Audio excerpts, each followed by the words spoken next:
강혜신의 오늘의 미국.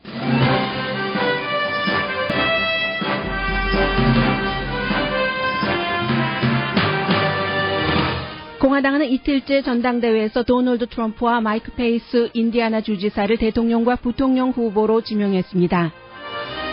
전당대회 이틀째 하이라이트는 트럼프 후보의 자녀들의 아버지 홍보와 공화당 정치인들의 클린턴 후보에 대한 맹공격이었습니다. 벤 칼슨 예비선거 후보는 클린턴 후보를 마왕이라고 비난했습니다. 트럼프 후보의 부인 멜라니아는 최고의 연설문 작성자가 써준 원고가 마음에 안 든다면서 완전히 원고를 바꾼 뒤 미셸 오바마 연설문 표절 문제를 일으킨 것으로 드러났습니다. 힐러리 클린턴 후보는 금요일 부통령 후보를 발표할 예정입니다. 미국의 보수 미디어 팍스 뉴스가 큰 위기에 처했습니다. CEO가 여자 앵커 성추행으로 물러날 것이 확실합니다. 팍스 뉴스 메건 켈리도 내부 조사에서 성추행을 당했다고 밝힌 것으로 알려졌습니다. 실리콘밸리는 인공지능 붐이 일어나고 있다고 뉴욕타임즈가 보도했습니다.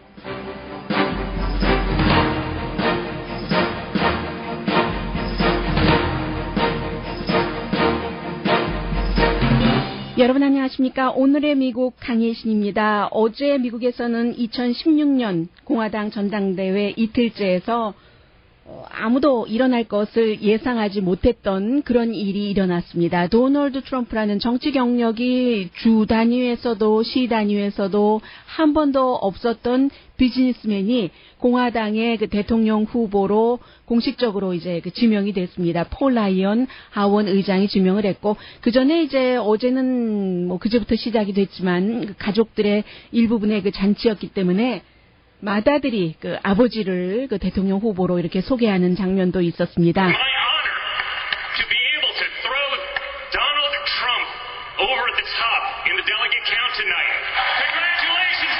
네, 아빠 축하합니다라고 얘기를 하니까 또 이제 그 도널드 트럼프가 화면에 또 등장했습니다. 이것도 지금까지의 전당대회와는 다른 것이죠. 이틀째 이제 나와서 비디오로 나와서 고맙다 아들아 하면서 간단한 인사를 했습니다. So proud to be your nominee for President of the United States. 그리고는 이제 그 딸과 아들의 오늘 이제 둘째 아들은 얘기를 하고요. 아버지 그 칭찬이라고 할까요? 아버지를 인간답게 보이고 성공한 사업가답게 보이는 그런 그 자녀들의 연설이 있었습니다. It always helps me be the best version of myself by encouragement and by example.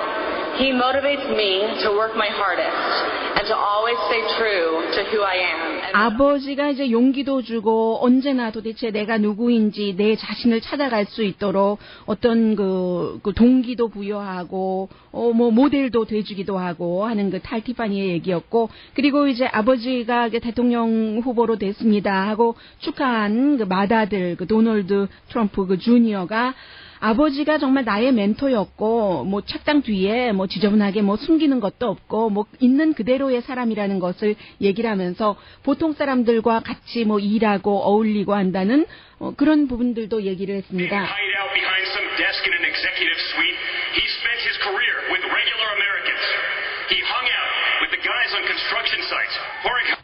네, 뭐 건축 공사장에서 보통 사람과도 같이 어울리고 밥도 먹고 한다는 그런 그 얘기였습니다.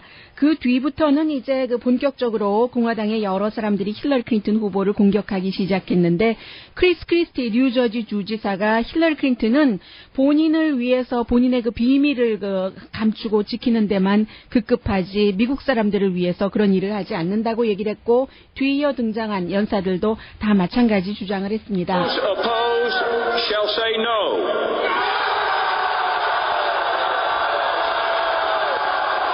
네, 이 부분은 이제 어제 있었던 것인데요. We know better than most. We know better than to think that Republicans can win only on the failures of Democrats. It still comes down to a contest of ideas. 네, 앞서 말씀드린 것처럼 크리스 크리스티 뉴저지 주지사나 그 밖에 다른 인물들이 힐러리 클린턴은 정말로 그 믿지 못할 인물이기 때문에 대통령으로 선출돼서는 안 된다고 굉장히 그 강한 어조로 비난을 하고 했습니다. 그리고 나서 이제 폴 라이언 그 하원 의장은 당연히 이제 최고 전당대회 책임자로서 대통령, 부통령 후보를 지명을 하고 한 10분 조금 넘게 연설을 한 것 같은데 그 연설 가운데서 도널드 트럼프라는 얘기는 딱 한 번만 언급을 했습니다. 부통령 후보 이름과 함께 이 사람들이 잘할 사람이다라고 얘기하면서 힐러리 클린턴에게 맡겨서는 안 되고 민주당을 믿지 못할 당이다라고 얘기하는 게 좀 전에 들어보신 그 부분이었고, 그리고 이제 그 가장 많은 사람들이 계속 그 어떤 공화당의 비공식적인 전당대회의 슬로건처럼 돼버렸습니다. Lock her up, 그러니까 감옥에 힐러리 클린턴을 가두자 그런 말도 있었고, 벤 칼슨 그 예비선거 후보였었던 그 신경외과 의사 시암쌍둥이 분리수술을 최초로 그 성공했었던 그 인물은 힐러리 클린턴을 정말로 그 사탄 마왕의 그 비유를 하는 연설을 해서 굉장한 그 박수를 받았습니다. So are we willing to elect someone as president who has as their role model somebody who acknowledges Lucifer? Think about that.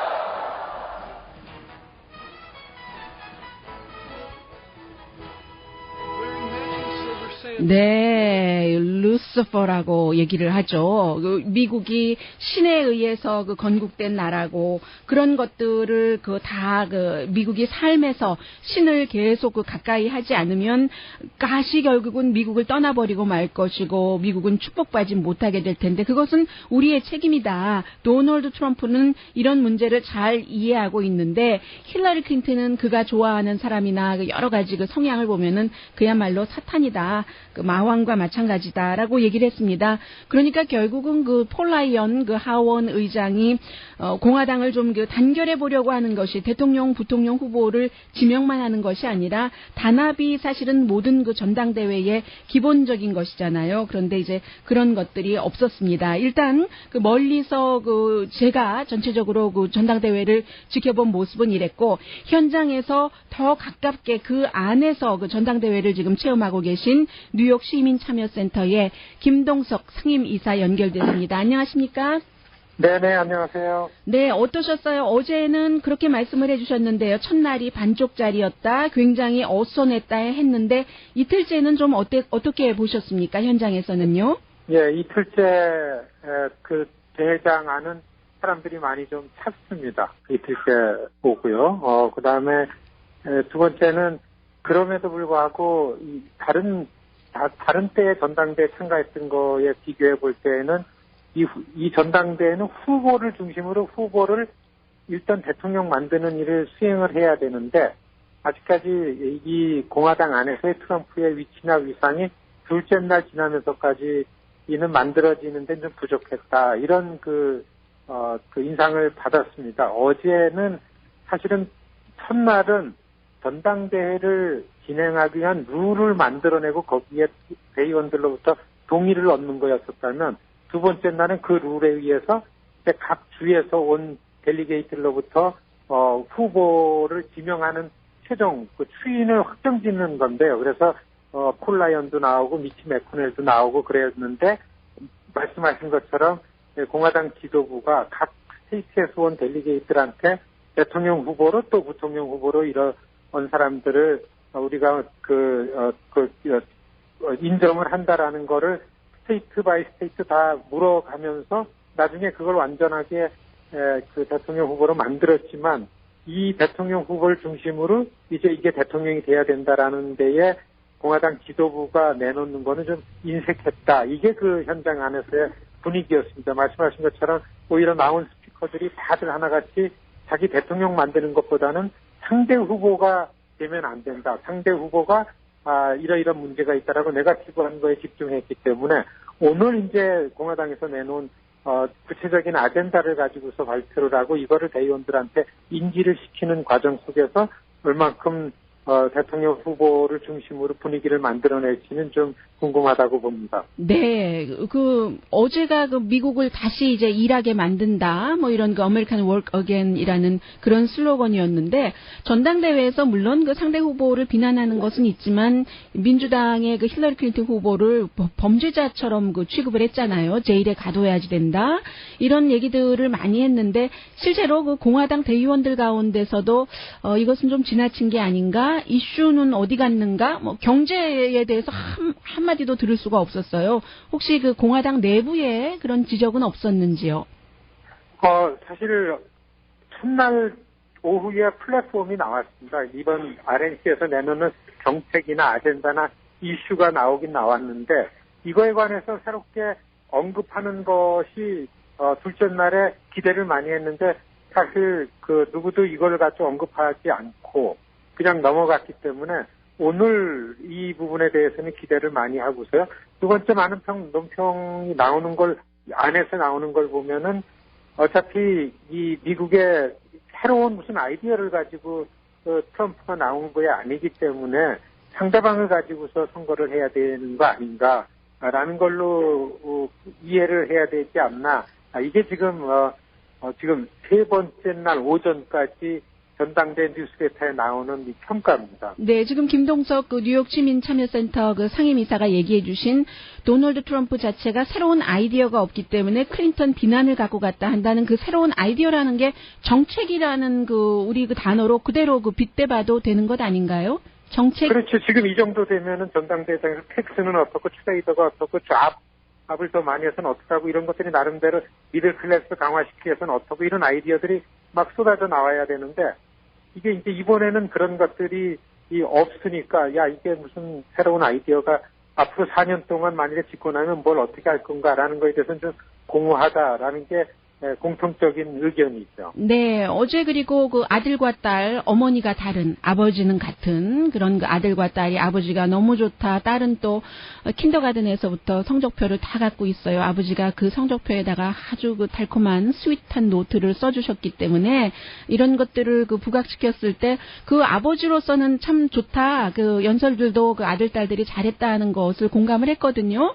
그런데 너무 많이 나오는 것 아닌가요? 지금 전당대회를 5번이나 참석하셨다고 하니까 6명 패밀리가 나흘 동안 전당대회에 나와서 얘기를 하고 그리고 또 훌륭한 아버지나 훌륭한 남편이 곧 또 훌륭한 대통령이 된다는 것은 아니고요. 역사로 보면은요. 직업하고 또 개인 생활과 어느 정도 분리가 있으니까 현장에서는 어떻게 보시고 느끼시고 다른 공화당 대의원들은 이거 너무 가족잔치 아니야? 라는 얘기는 안 하시던가요? 사실 이게 이전엔 없던 일이거든요. 가족들이 동원해서 계속 가족들이 연단해서 이걸 이니시에이트 하는 게 없던 건데. 모습은 보이지만 함께, 네. 그렇죠, 네. 그런데 지금 참가하면서 볼 때는 다른 어떤 게스트 스피커들이 이 전당대회 스피치 하는 거에 비해서 가족들이 나와서 하는 게 트럼프에 관해서는 설득력이 있게 들렸습니다. 네. 그뿐만이 아니고, 이 안에서 가족들에 대한 듣는 그런 분위기 같은 것들이. 저도 그렇게 보이거든요. 네. 네네. 상대방에 대한 어떤 네거티브 발언을 한 게 아니고, 너무나 이상하게 지금, 이야기가 되고 있는 트럼프에 대해서 가족이 나와가지고 트럼프의 후보에 관해서 얘기하는 거는, 잘한 거 아니냐라는 게 나오고, 사실 오늘 오전에 제가, 캠페인 브리핑, 폴리티코에서 하는 캠페인 브리핑에 와서, 캠프에서 하는 거를 들었는데, 가족들만이 트럼프를 유지할 수 있는 비밀 병기다. 앞으로 나올 때도요. 네. 이렇게 하면서 이 캠페인 전략을 얘기할 때 보니까 바로 일반 대중들이 트럼프에 대해서 갖고 있던 생각을 지도자로 바꿔내는 데에 가족들이 나와서 같이 해주는 효과가 이렇게 해서 있는 거구나. 저는 스스로 저 자신도 가족들 얘기가 훨씬 더 어필을 했습니다. 네. 그랬구나. 이렇게 좀 호감을 갖게 되는 부분이 있고 그래서 전당대회장에 가족들이 나오는 거는 일단은 잘한 거 아니냐 이런 생각이 듭니다. 네, 그리고 어제는 참 어느 때보다도 공화당 전당대회이긴 합니다만은 에이시안이 전에 전당대회보다는 드물었다라고 얘기를 하셨는데 특히 지금 히스패닉 표도 많이 받아야지 되고 또 블랙들의 거부감도 있고 하는데 이게 블랙 피플들은 전에 비해서 4년 전에 전당대회 때보다 대의원 숫자가 어떻게 느껴지십니까?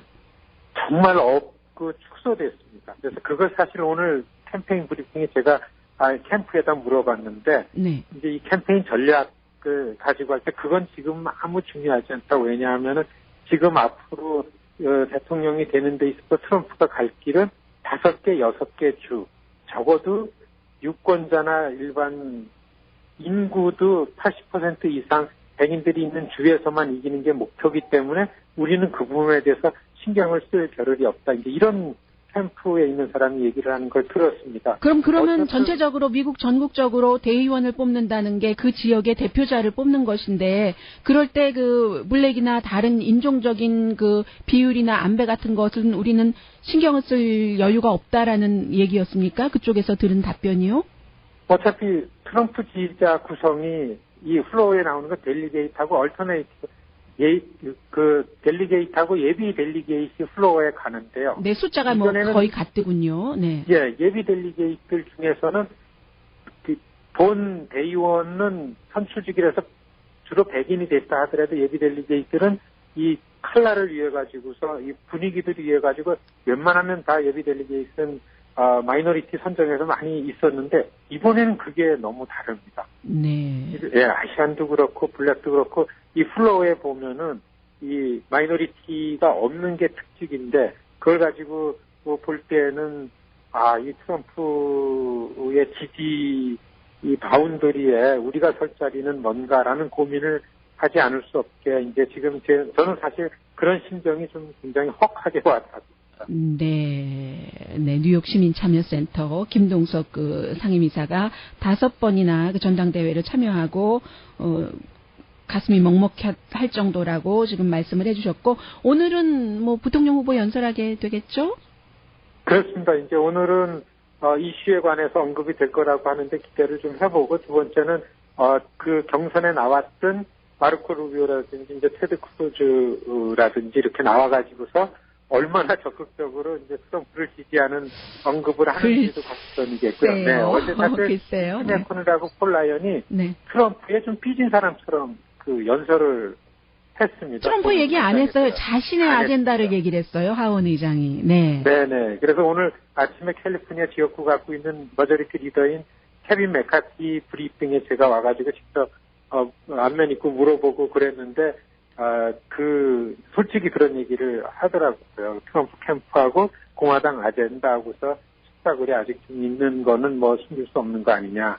그렇기 때문에 지도부는 아젠다 얘기를 아직 트럼프에 관해서 얘기하는데 인색하지 않나 이런 생각인데 오늘은 그런 후보들이 나와서 어떻게 트럼프를 중심으로 사실 전당대회는 백악관으로 가기 위한 내부 대통령 만들기인데 이 트럼프 만드는 거에 좀 이 분위기는 인색한데 오늘 좀 관건이고요. 또 오늘 나오는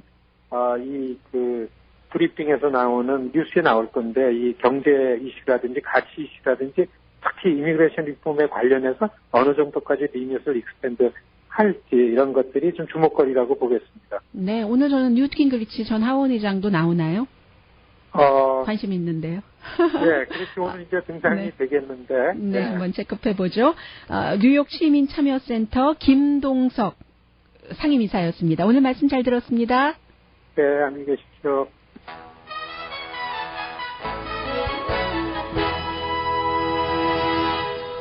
오늘의 미국은 전문가가 추천하는 이민법 가정법 전문 제인정 종합법률사무소, 자동차 에어컨 점검과 수리 최저 가격을 보장하는 금호 타이어 전문 스토어 부에나팍의 타이어스 포 유, 건강하고 아름답게 나만의 시간을 즐길 수 있는 위스파, LA 최고의 찜질방 위스파, 편한 마음으로 맡기면 모든 치아 문제를 해결하는 아로마센터 2층의 종합치과 이편안치과, 한국에서의 명성 그대로 한약 잘 짓는 현대판 대장금이 진료하는 제중한의원 공동후원이었습니다가 아니라 여기까지는요.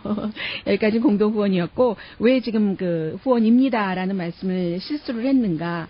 제가 한 머리로 두 가지를 동시에 못하는가 봐요. 방송할 때는 텔레비전도 보고 뭐 지금 광고 나갈 것, 이펙트, 뭐 비디오, 오디오 다 챙기는데 이상하게 그게 잘 안 돼요. 이 말씀을 드리려고 생각을 하다 그렇게 됐습니다.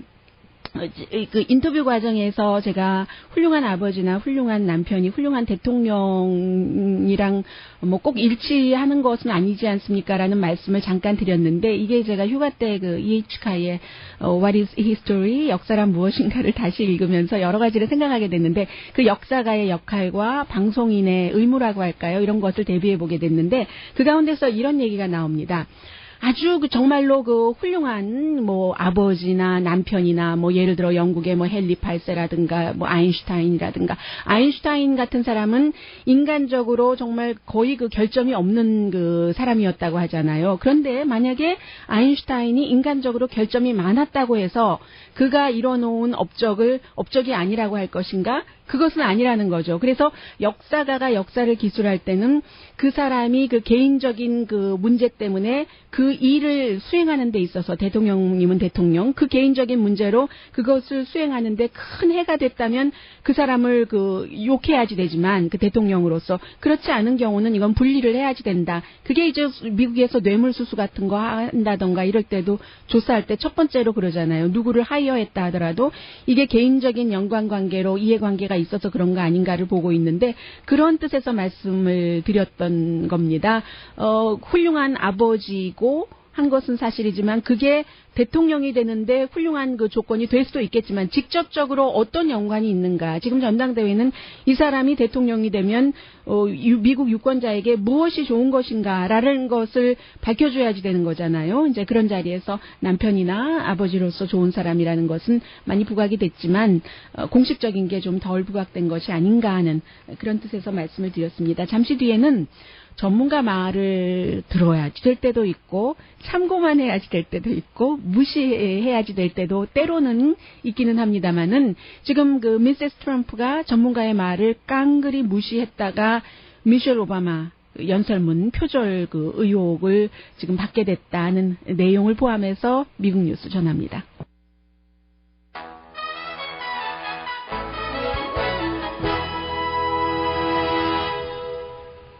라디오 서울 방송 오늘의 미국 듣고 계십니다.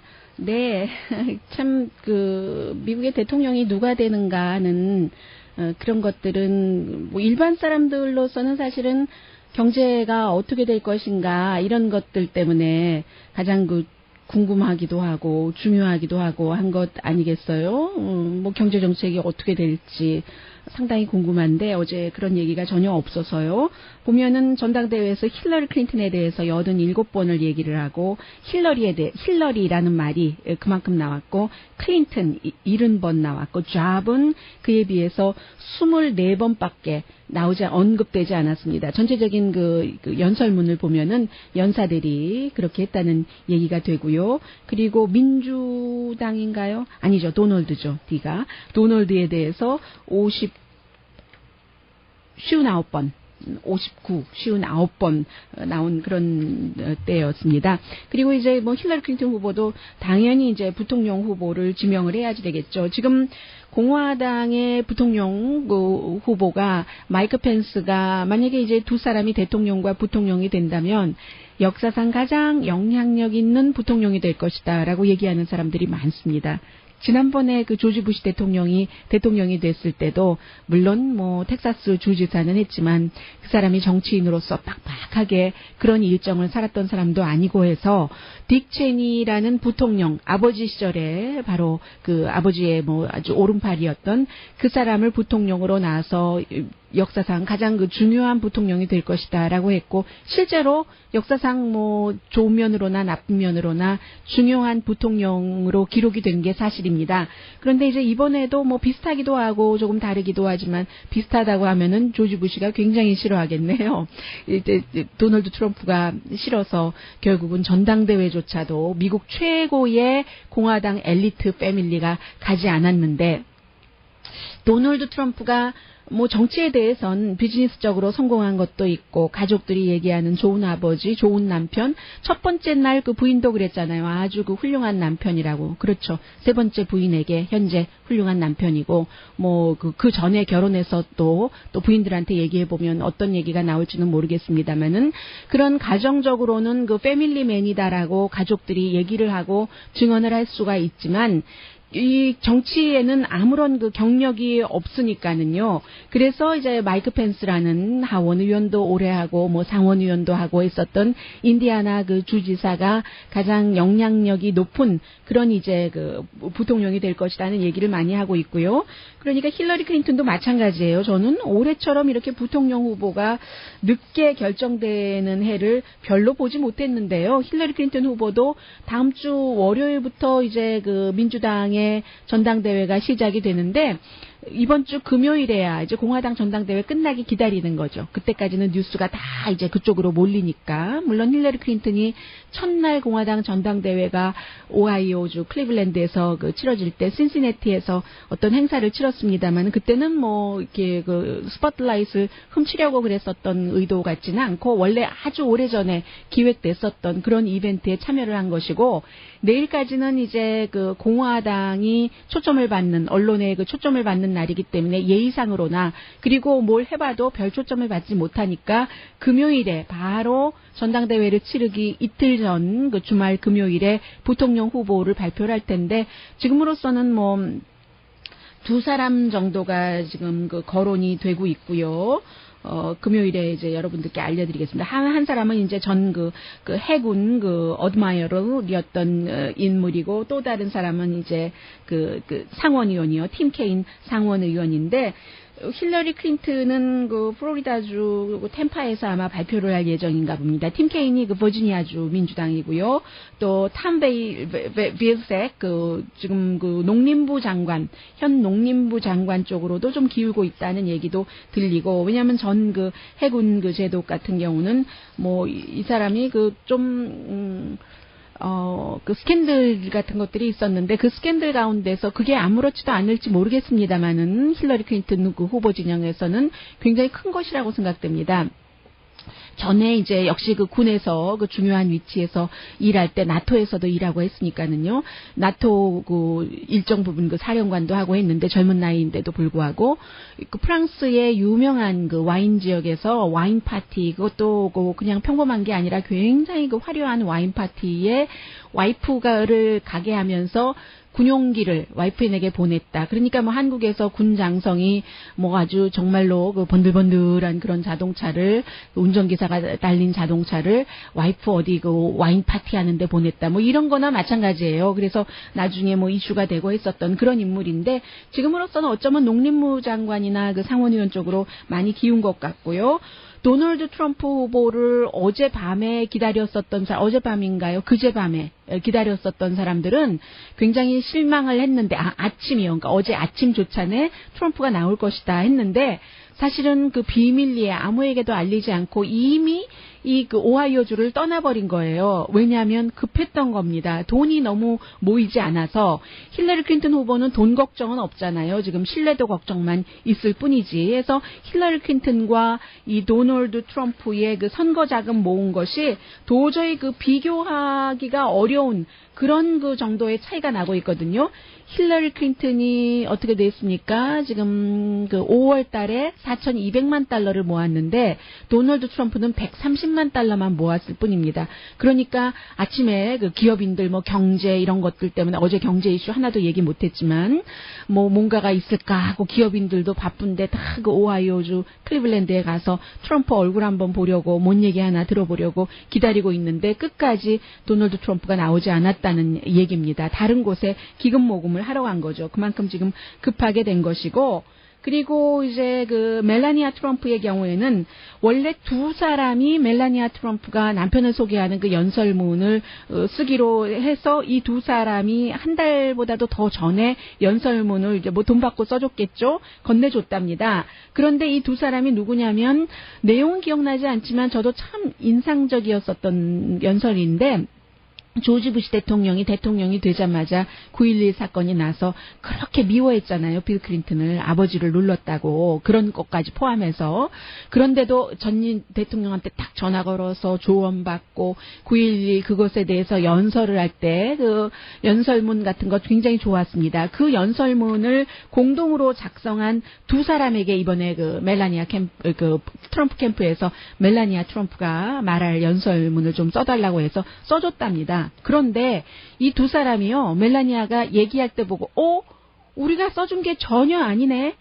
뭐 3% 정도도 들어가지 않았네. 거의 다르다고 볼 수 있네 하고 놀랐다는 겁니다. 그래서 오늘 뉴욕타임즈가 굉장히 자세히 이 내용을 취재를 했는데 보니까 멜라니 트럼프가 이걸 딱 보고 마음에 들어하지 않았답니다. 마음에 들지 않아서 메레디스 맥이바라는 한때 그 뉴욕에서 발레리나였고 도널드 트럼프의 책을 쓰는데도 일정 부분 그 도움을 줬었던 여자분이에요. Think Like a Billionaire라는 그런 책, 그리고 이제 영어가 메이저였었던 사람이고 이 사람의 도움을 받아서 조금 고치다가 그렇게 돼버린 거겠죠. 그래서 이제 지금 그 문제까지 나오게 됐다는 얘기 전해드리면서 지금으로서 누가 선출될 가능성이 있느냐 이런 거 별 의미 없는 것 같아요. 현재로선 민주당 전당대회 끝나고 말씀드리겠습니다. 그리고 또 하나 어제 말씀드리지 못했던 것 가운데 하나가 도널드 트럼프가 와이프를 소개할 때 첫날이요. We are the champion 하면서 막 승리한 것처럼 밑에부터 운무가 깔리는 것처럼 하면서 트럼프가 탁 나오니까 빛이 밝아졌잖아요. 근데 사실은 그 We are the champion이 스포츠계에서의 뭐 어떤 국가 같은 것이기도 하지만 그 퀸의 당연히 지금 퀸에 살아있는 멤버들은 누가 거기다 쓰라고 했느냐 하고 뭐 그 비난을 했고 프레드 머큐리가 그 게이였었잖아요. 그래서 We Are the Champion 같은 노래도 그렇고 다른 여러 그 가사들을 보면 아주 그 모호하게 내가 어둠에서 가만히 있고 뭐 참고 기다리고 행동을 해야 되나 뭐 이런 것 있잖아요. 마치 그 게이의 그 고통을 표현하는 듯한 사람들이 그 멜로디나 비트가 너무 강해서 인식하지 못할 뿐이지 미국 사람들도 마찬가지예요. 영어 잘하는 미국 사람들도 그럴 뿐이지 사실은 그게 가사라든가 프레디 머큐리가 동성애자니까 공화당의 아젠다하고는 별로 맞지 않는다. 그런데도 이제 선택했다. 이런 얘기들도 많이 들리고 있고요. 잠시 뒤에는 인공지능은 이제 바둑 때문에 한국 분들도 관심을 많이 갖고 계시는데 미국이 인공지능도 또 주도해 나가는 것 같습니다. 전합니다.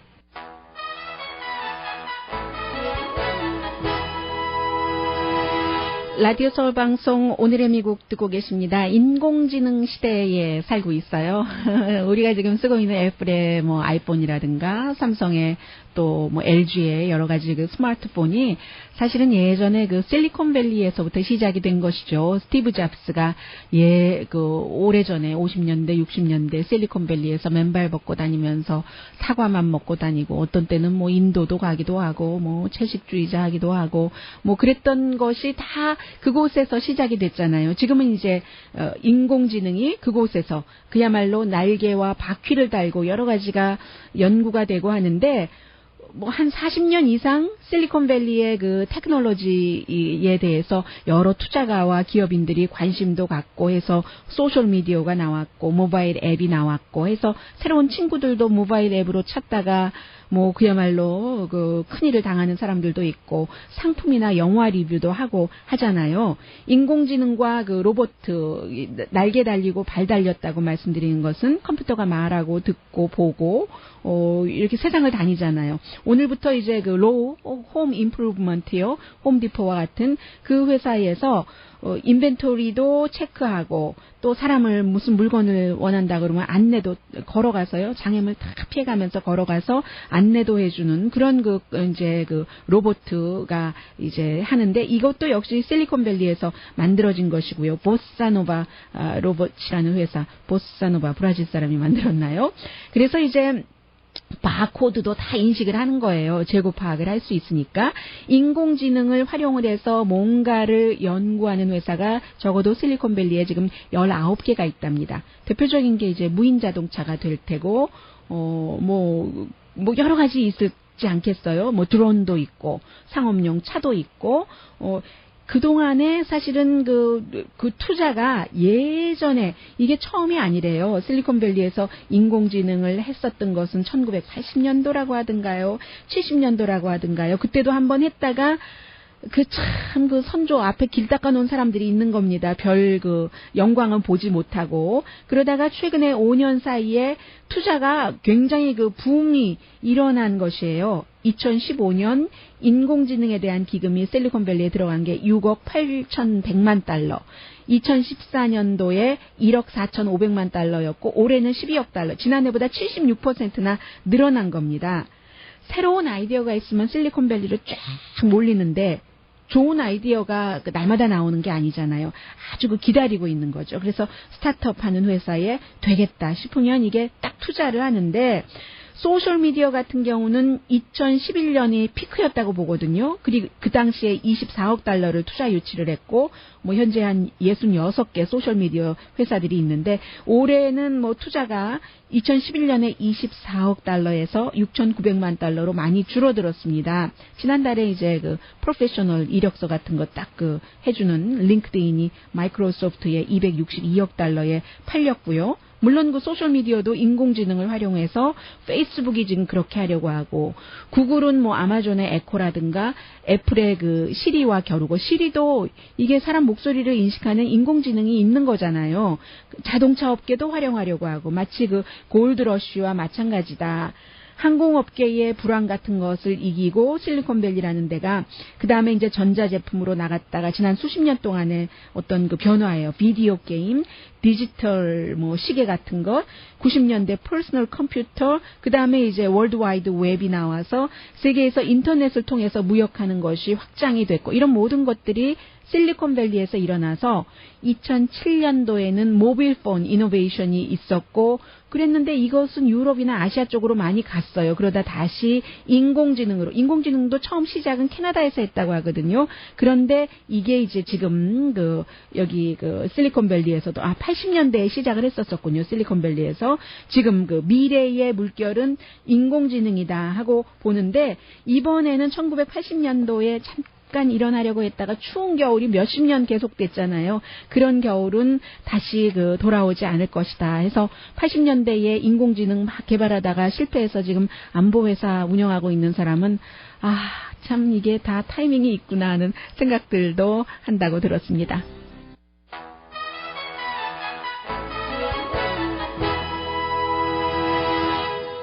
라디오 서울 방송 오늘의 미국 듣고 계십니다. 네. 이 박스뉴스의 CEO가 성추행으로 그 자리를 물러나게 됐다는 것은 미국의 굉장한 뉴스고 공화당에는 또 더욱 심각한 이슈이기도 합니다. 왜냐하면 이 CEO가 지금 지난 한 10년 동안 사실은 그래도 되는 건지는 잘 모르겠습니다. 공화당의 아젠다를 만들 때 굉장히 일을 했었던 사람입니다. 박스뉴스 채널에 로저 앨리스가 7월 6일에 이제 원래 미스 아메리카 출신으로 앵커를 오래 했었던 여성이 성추행이다. 그래서 이 사람이 나한테 재계약을 하지 않았다. 그러니까는 어떠한 요구를 했는데 요구를 들어주지 않았기 때문에 성적인 관계를 갖자고 하는 CEO의 요구를 들어주지 않아서 나와 재계약을 안 했다 해서 지금 박스뉴스에서 내부 조사 중인데요. 결국은 그렇게 이 사람을 내치기로 결정을 했는가 봅니다. 루퍼트 머덕의 회사잖아요. 박스뉴스가 21세기 박스가 이제 모회사이기 때문에 그래서 루퍼트 머덕과 그의 아들들 큰 아들은 특히 그래도 전당대회 때까지는 지켜보지 하고 작은 아들인 제임스 머덕은 아니다. 이거 빨리 파이어해야지 된다 해서 어느 정도 지금 정리가 된 것처럼 보이고요. 그동안 여러 명의 박스뉴스의 여자나 남자나 이런 앵커들이 이 사람이 없으면은 박스뉴스가 될 수가 없다. 지금 CNN보다 돈도 4배를 더 벌잖아요. 지난해 수익이 엄청나던데요. 어느 정도인가요? 아무튼 지난해 수익이 아무튼 CNN보다 4배 많습니다. 150억 달러라고 하고 미국의 보수는 박스뉴스를 다 보잖아요. 안 보면 안 되는 것처럼 보고 스타들이 워낙 많죠. 빌 올라일리라든가 션 해니티라든가 그레타 반 서스터렌이라든가 이 여자는 변호사였다가 오제이 심슨 그것 때문에 이제 CNN에서 나와서 커멘테이터 하다가 결국은 박스로 옮겨가서 자신의 쇼를 갖고 있는데 이 세 사람이 모두 아니 지금 우리 로저 앨리스 없이 박스가 돌아가지가 않는다. 그가 나가면 우리도 나가겠다라고 얘기를 하고 있고요. 지금 누구죠? 도널드 트럼프로부터 어떤 그 여성 모욕적인 발언을 받았다는 팍스뉴스의 최고의 스타 메건 켈리도 결국은 내부 조사에서 내가 어렸을 때 리포터였었을 때 이 CEO가 나를 내가 굉장히 불쾌해하는 그런 접촉을 했다라고 결국은 증언을 한 것 같거든요. 했다고 얘기를 했거든요. 그랬더니 이쪽에서는 또 아니 내가 너를 그렇게 스타덤에 올려놨더니 네가 나의 등에 칼을 대라고 답을 하고 있고요. 어쨌든 팍스가 이렇게 CEO가 흔들리고 한다는 것은 공화당에는 정말 큰 이슈가 되기도 합니다. 오늘의 미국은 전문가가 추천하는 이민법, 가정법 전문 제인정 종합법률사무소, 자동차 에어컨 점검과 수리 최저 가격을 보장하는 부에나파게 타이어스 포유, 건강하고 아름답게 나만의 시간을 즐길 수 있는 LA 최고의 찜질방 위스파, 편한 마음으로 맡기면 모든 치아 문제를 해결하는 아로마센터 2층의 종합치과 이편한치과, 한국에서의 명성 그대로 한약 잘 짓는 현대판 대장금이 진료하는 제중한의원 공동폰이었습니다. 덥습니다. 모밀국수 어떠세요? 강혜신이었습니다.